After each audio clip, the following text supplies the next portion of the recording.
नमस्कार दोस्तों। कल हमने जाना कि द्रौपदी के स्वयंवर में अर्जुन ने विजयी होकर उससे विवाह किया।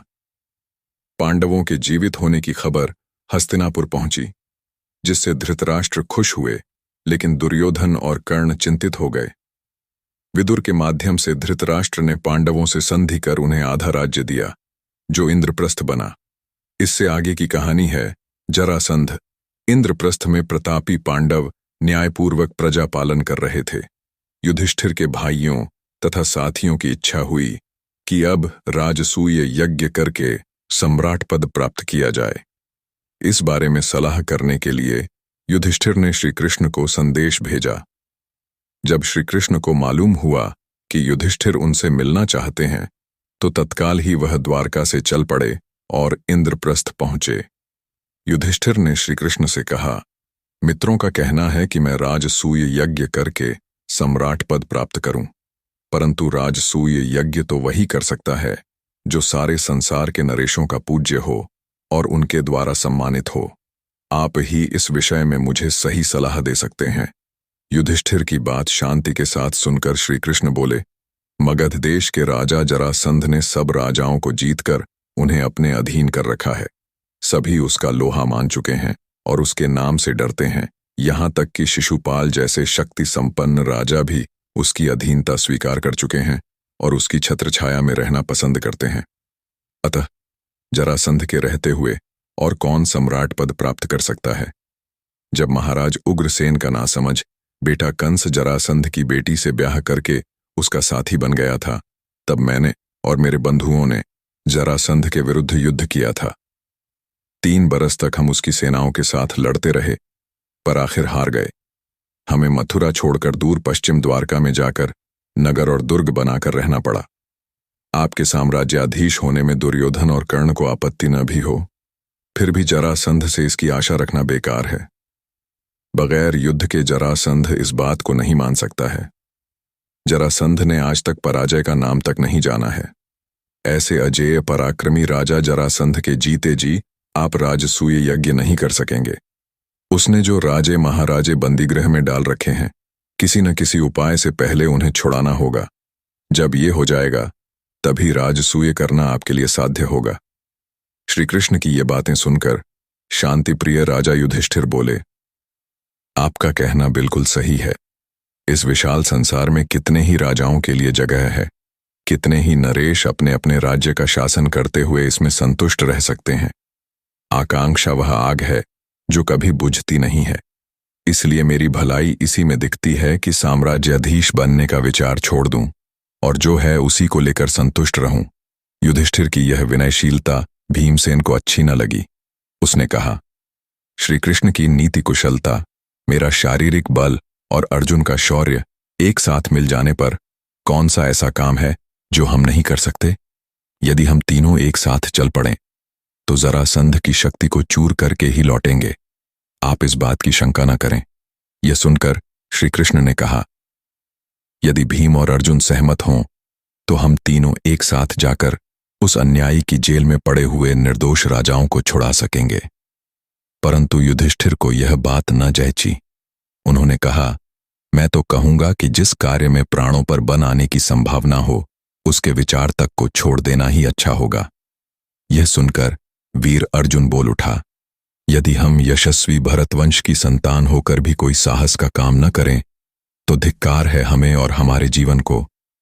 जिस काम को करने की हम में सामर्थ्य है, भाई युधिष्ठिर क्यों समझते हैं कि उसे हम न कर सकेंगे? श्री कृष्ण अर्जुन की इन बातों से मुग्ध हो गए। बोले, धन्य हो अर्जुन। कुंती के लाल अर्जुन से मुझे यही आशा थी। जब जरासंध के साथ युद्ध करने का निश्चय हो गया, तो श्री कृष्ण और पांडवों ने अपनी योजना बनाई। श्री कृष्ण भीमसेन और अर्जुन ने वल्कल पहन लिए, हाथ में कुशा ले ली और व्रती लोगों का सा वेश धारण करके मगध देश के लिए रवाना हो गए। राह में सुंदर नगरों तथा गांवों को पार करते हुए वे तीनों जरासंध की राजधानी में पहुंचे। जरासंध ने कुलीन अतिथि समझकर उनका बड़े आदर के साथ स्वागत किया। जरासंध के स्वागत का भीम और अर्जुन ने कोई जवाब नहीं दिया। वे दोनों मौन रहे। इस पर श्री कृष्ण बोले, मेरे दोनों साथियों ने मौन व्रत लिया हुआ है, इस कारण अभी नहीं बोलेंगे। आधी रात के बाद व्रत खुलने पर बातचीत करेंगे। जरासंध ने इस बात पर विश्वास कर लिया और तीनों मेहमानों को यज्ञशाला में ठहराकर महल में चला गया। कोई भी ब्राह्मण अतिथि जरासंध के यहाँ आता तो उनकी इच्छा तथा सुविधा के अनुसार बातें करना व उनका सत्कार करना जरासंध का नियम था। इसके अनुसार आधी रात के बाद जरासंध अतिथियों से मिलने गया, लेकिन अतिथियों के रंग ढंग देखकर मगध नरेश के मन में कुछ शंका हुई। राजा जरासंध ने कड़क कर पूछा, सच सच बताओ, तुम लोग कौन हो? ब्राह्मण तो नहीं दिखाई देते। इस पर तीनों ने सही हाल बता दिया और कहा, हम तुम्हारे शत्रु हैं, तुमसे अभी द्वंद्व युद्ध करना चाहते हैं। हम तीनों में से किसी एक से, जिससे तुम्हारी इच्छा हो, लड़ सकते हो। हम सभी इसके लिए तैयार हैं। तभी भीमसेन और जरासंध में कुश्ती शुरू हो गई।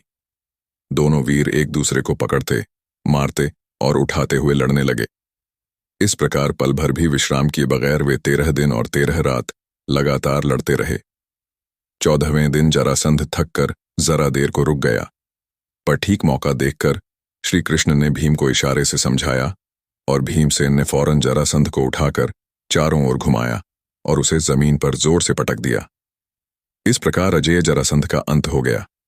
श्री कृष्ण और दोनों पांडवों ने उन सब राजाओं को छुड़ा लिया जिनको जरासंध ने बंदीगृह में डाल रखा था, और जरासंध के पुत्र सहदेव को मगध की राजगद्दी पर बैठाकर इंद्रप्रस्थ लौट आए। इसके बाद पांडवों ने विजय यात्रा की और सारे देश को महाराज युधिष्ठिर की अधीनता में ले आए। जरासंध के वध के बाद पांडवों ने राजसूय यज्ञ किया। इसमें समस्त भारत के राजा आए हुए थे। जब अभ्यागत नरेशों का आदर सत्कार करने की बारी आई तो प्रश्न उठा कि अग्र पूजा किसकी हो। सम्राट युधिष्ठिर ने इस बारे में पितामह भीष्म से सलाह ली। वृद्ध भीष्म ने कहा कि द्वारकाधीश श्री कृष्ण की पूजा पहले की जाए। युधिष्ठिर को भी यह बात पसंद आई। उन्होंने सहदेव को आज्ञा दी कि वह श्री कृष्ण का पूजन करे। सहदेव ने विधिवत श्री कृष्ण की पूजा की। वासुदेव का इस प्रकार गौरवान्वित होना छेदी नरेश शिशुपाल को अच्छा नहीं लगा। वह एकाएक उठ खड़ा हुआ और ठहाका मारकर हंस पड़ा। सारी सभा की दृष्टि जब शिशुपाल की ओर गई तो वह ऊंचे स्वर में व्यंग्य से बोलने लगा, यह अन्याय की बात है कि एक मामूली से व्यक्ति को इस प्रकार गौरवान्वित किया जाता है। युधिष्ठिर को यूं आड़े हाथों लेने के बाद शिशुपाल सभा में उपस्थित राजाओं की ओर देखकर बोला, उपस्थित राजागण, जिस दुरात्मा ने कुचक्र रचकर वीर जरासंध को मरवा डाला, उसी की युधिष्ठिर ने अग्र पूजा की। इसके बाद उसे हम धर्मात्मा कैसे कह सकते हैं? उनमें हमारा विश्वास नहीं रहा है। इस तरह शब्द बाणों की बौछार कर चुकने के बाद शिशुपाल दूसरे कुछ राजाओं को साथ लेकर सभा से निकल गया। राजाधिराज युधिष्ठिर नाराज हुए, राजाओं के पीछे दौड़े गए और अनुनय विनय करके उन्हें समझाने लगे। युधिष्ठिर के बहुत समझाने पर भी शिशुपाल नहीं माना। उसका हठ और घमंड बढ़ता गया। अंत में शिशुपाल और श्री कृष्ण में युद्ध छिड़ गया, जिसमें शिशुपाल मारा गया। राजसूय यज्ञ संपूर्ण हुआ और राजा युधिष्ठिर को राजाधिराज की पदवी प्राप्त हो गई। अगली कहानी है शकुनी का प्रवेश। एक दिन युधिष्ठिर ने अपने भाइयों से कहा, भाइयों, युद्ध की संभावना ही मिटा देने के उद्देश्य से मैं यह शपथ लेता हूं कि आज से 13 बरस तक मैं अपने भाइयों या किसी और बंधु को बुरा भला नहीं कहूंगा। सदा अपने भाई बंधुओं की इच्छा पर ही चलूंगा। मैं ऐसा कुछ नहीं करूंगा जिससे आपस में मनमुटाव होने का डर हो, क्योंकि मनमुटाव के कारण ही झगड़े होते हैं। इसलिए मन से क्रोध को एक बारगी निकाल दूंगा। दुर्योधन और दूसरे कौरवों की बात कभी न टालूंगा। हमेशा उनकी इच्छानुसार काम करूंगा। युधिष्ठिर की बातें उनके भाइयों को भी ठीक लगीं। वे भी इसी निश्चय पर पहुंचे कि झगड़े फसाद का हमें कारण नहीं बनना चाहिए। उधर युधिष्ठिर चिंतित हो रहे थे कि कहीं कोई लड़ाई झगड़ा न हो जाए, और इधर राजसूय यज्ञ का ठाठ बाट तथा पांडवों की यश समृद्धि का स्मरण ही दुर्योधन के मन को खाए जा रहा था। वह ईर्ष्या की जलन से बेचैन हो रहा था। दुर्योधन ने यह भी देखा कि कितने ही देशों के राजा पांडवों के परम मित्र बने हैं। इस सबके स्मरण मात्र से उसका दुख और भी असह्य हो उठा। पांडवों के सौभाग्य की याद करके उसकी जलन बढ़ने लगती थी। अपने महल के कोने में इसी भांति चिंतित और उदास भाव से वह एक राज खड़ा हुआ था कि उसे यह भी पता न लगा कि उसकी बगल में उसका मामा शकुनी आ खड़ा हुआ है। बेटा, यूं चिंतित और उदास क्यों खड़े हो?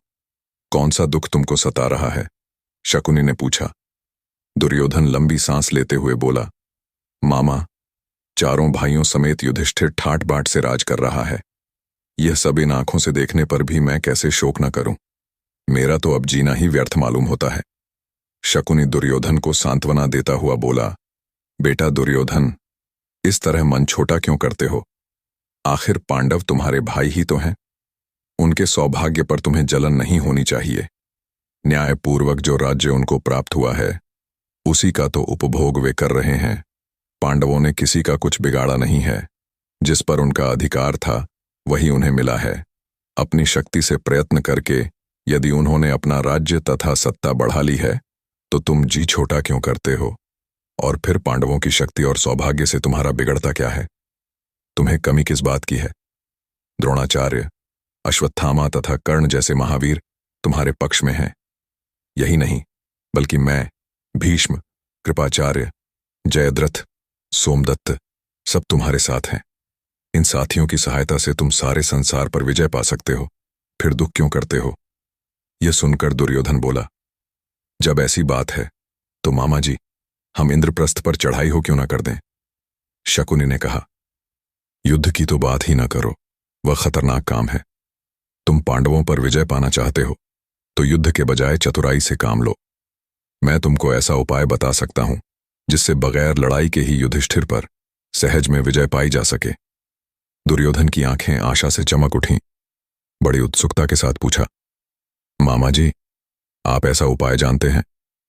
शकुनी ने कहा, दुर्योधन, युधिष्ठिर को चौसर के खेल का बड़ा शौक है, पर उसे खेलना नहीं आता है। हम उसे खेलने के लिए न्योता दें तो युधिष्ठिर अवश्य मान जाएगा। तुम तो जानते ही हो कि मैं मंजा हुआ खिलाड़ी हूं। तुम्हारी ओर से मैं खेलूंगा और युधिष्ठिर को हराकर उसका सारा राज्य और ऐश्वर्य बिना युद्ध के आसानी से छीनकर तुम्हारे हवाले कर दूंगा। इसके बाद दुर्योधन और शकुनी धृतराष्ट्र के पास गए। शकुनी ने बात छेड़ी, राजन, देखिए तो आपका बेटा दुर्योधन शोक और चिंता के कारण पीला सा पड़ गया है। अंधे और बूढ़े धृतराष्ट्र को अपने बेटे पर अपार स्नेह था। शकुनी की बातों से वह सचमुच बड़े चिंतित हो गए। अपने बेटे को उन्होंने छाती से लगा लिया और बोले, बेटा, मुझे तो कुछ समझ में ही नहीं आता कि तुम्हें किस बात का दुख हो सकता है। तुम्हारे पास ऐश्वर्य की कमी नहीं है। सारा संसार तुम्हारी आज्ञा पर चल रहा है। फिर तुम्हें चिंता काहे की? लेकिन शकुनी ने धृतराष्ट्र को सलाह दी कि चौसर के खेल के लिए पांडवों को बुलाया जाए। दोनों के इस प्रकार आग्रह करने पर भी धृतराष्ट्र ने तुरंत हाँ नहीं की। वह बोले, मुझे यह उपाय ठीक नहीं जैच रहा है। मैं विदुर से भी तो सलाह कर लूं। वह बड़ा समझदार है।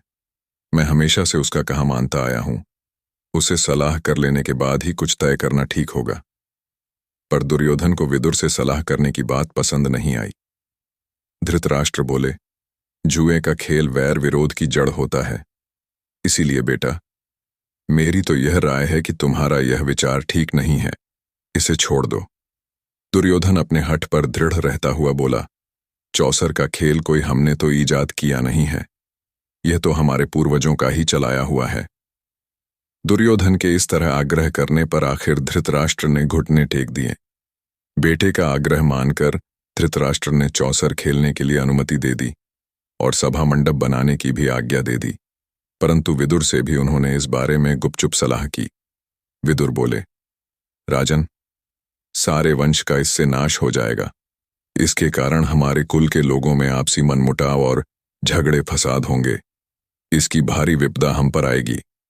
धृतराष्ट्र ने कहा, भाई विदुर, मुझे खेल का भय नहीं है, लेकिन हम क्या कर सकते हैं?